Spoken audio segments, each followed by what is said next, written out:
learn how to grind. A grind is like a slide, but you coast down the rail on your trucks instead of your board. We're going to start off with 3 basic grinds: a 50-50, 5-0, and a Smith grind. To do a 50-50, ride up to the rail straight on, ollie up, and land both your front and rear trucks on the rail. To dismount, pop the front of the board up by pushing down on the tail. You'll slide right off. To do a 5-0, you gotta ollie up, but only land your rear trucks on the rail. By putting pressure on the tail of the board, your front trucks won't touch the rail. Dismount is easy, because your front trucks are already popped. Just enjoy the smooth dismount. The Smith grind is a little harder. To do this trick, you have to ollie up, but shift the board to the side a bit. The trick is to get the rear trucks on the rail, but the front, only the board, not the trucks, are touching. To dismount, it's the same as the 50-50. Just lift the front of the board up and slide off the rail. Once you've mastered those grinds, it's time to get really hardcore. Try for a nose grind or a crooked grind. To do a nose grind, you gotta start with a nice high ollie. Get some good air so when you land on the rail, only the front truck is touching. By putting pressure on the nose of the board, you'll ride the rail without the rear trucks ever touching down. To dismount, you need to give the board a push down and forward, otherwise you'll wind up with a face plant. A crooked grind is the same as a nose grind, but you gotta angle the board as you slide down the rail. The key is to lock the truck so you can slide the back of the board inward as you grind. To dismount, gain a little speed, pop it off like you would on a nose grind. Once you master all 5 grinds, there won't be a rail you can't handle.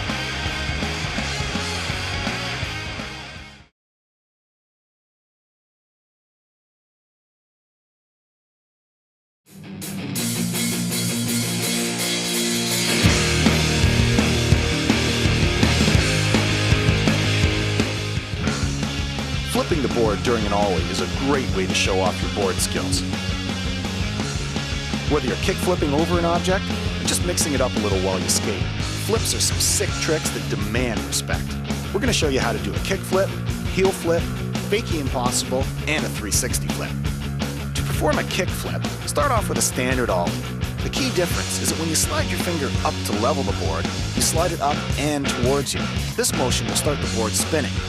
To stop the board, wait for it to make a full rotation, and then land your 2 fingers on the top and slam the board back to the ground. It may sound like a tough trick, but once you master the finger movements, it'll be one of the sweetest, easiest tricks in your arsenal. A heel flip is almost the same as a kick flip, but you want to spin the board away from you instead of towards you. Stopping the spin is the same as a kick flip. Just plant those fingers on top of the board and bring it back down to earth. A fakie impossible is one serious trick, if you can master it. Start off by riding fakie style with your middle finger at the nose. While you're rolling, pop the board up with your middle finger. Only this time, instead of leveling it off with your index finger, you gotta move that finger out of the way so the board can flip over top your middle finger. Once the board flips around, you get your fingers back on top of the board and continue on in fakie position. It's not called impossible because it's easy. It's one serious flip trick. A very cool variation of the fakie impossible is the standard impossible. A little harder than the fakie, but it's a way cool trick. To pull off an impossible, you ride the board forward with your fingers in standard position. Then, pop the board with your middle finger, and like the fakie impossible, move your index finger out of the way. The board will rotate around your middle finger. The 360 flip is an awesome mix of a kick flip and a shove it.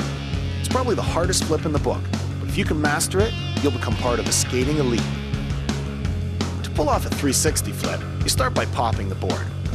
When the board starts to get air, you have to flip the board with your index finger to start the kick flip, but at the same time, you have to scoop it with your middle finger to start the shove it. If it sounds tough, that's because it is. When you see how amazing this trick looks, you'll know that it's worth the practice to make this trick perfect.